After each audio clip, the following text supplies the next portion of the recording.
Today, we are pulling back the curtain on the AI that's, well, quietly shaping your world. We're talking about the artificial intelligence that's changing how you shop, what you watch, and even what you think about buying next.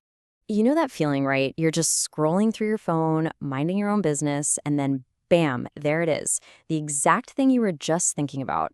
It's a little bit spooky. It feels like your devices are always one step ahead. Well, I'm here to tell you, you are not imagining it. That feeling, it's powered by something called AI-driven personalization. And it's not just one thing. It's a whole ecosystem of tech working in the background. We're talking recommendation engines, predictive analytics, even something called dynamic pricing. All of it working together to create an online world that is built just for you. Okay, so let's dive into this, and let's start with the bright side. The best way to think about this AI is like your own personal shopper, a really, really good one that works 24/7 to make your life online just a little bit easier. And what's really interesting is most of us are actually pretty cool with it. The data shows that a big majority of people either like or, feel neutral about these personalized recommendations.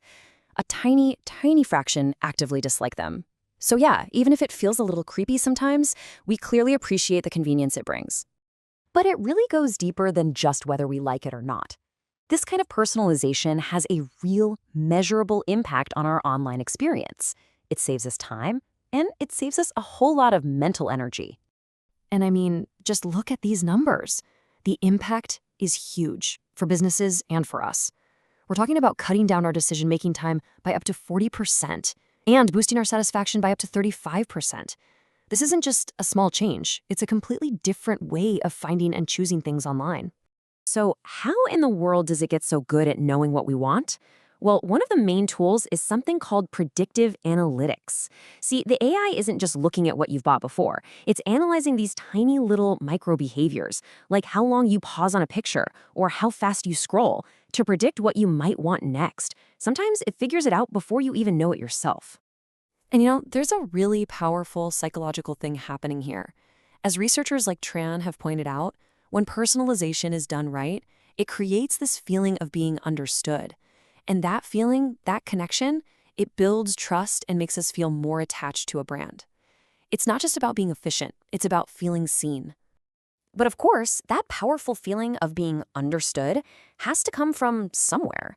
To make it all happen, these systems need to know an awful lot about us. And this is where we get to the flip side.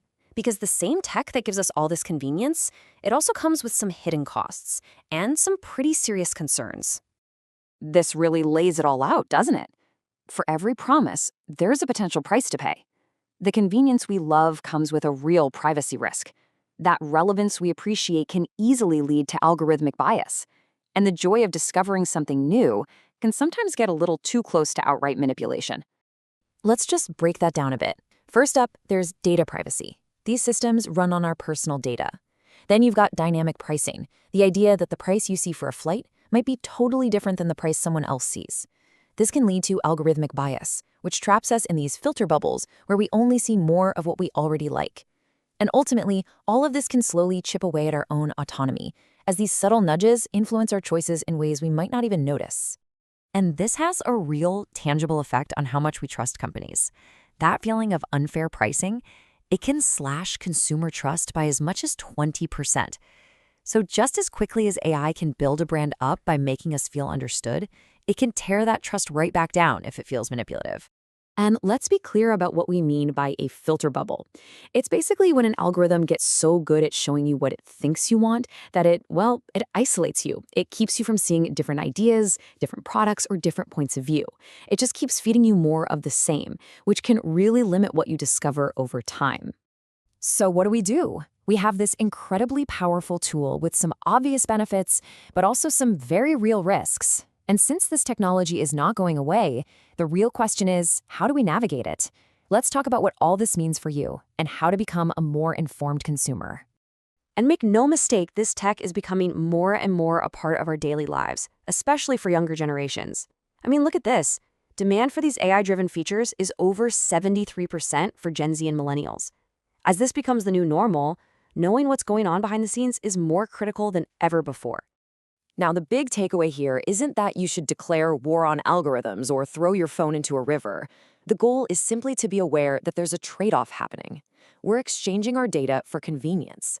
And just being conscious of that exchange is the first big step toward being in control. So what can you actually do? It really boils down to three simple things. First, just try to recognize the nudge. Start paying attention to when recommendations are shaping your choices. Second, value your data. Understand that every click, every pause, every scroll, it's all valuable information. And third, actively seek out diversity. Make a point to break out of that filter bubble and look for things outside of what's being recommended to you. And that leaves us with this final, really critical question. As these systems get smarter and more woven into our lives, we all have to decide for ourselves, where is that line between a helpful suggestion and a manipulative nudge? The answer to that is probably going to define our relationship with technology for years to come.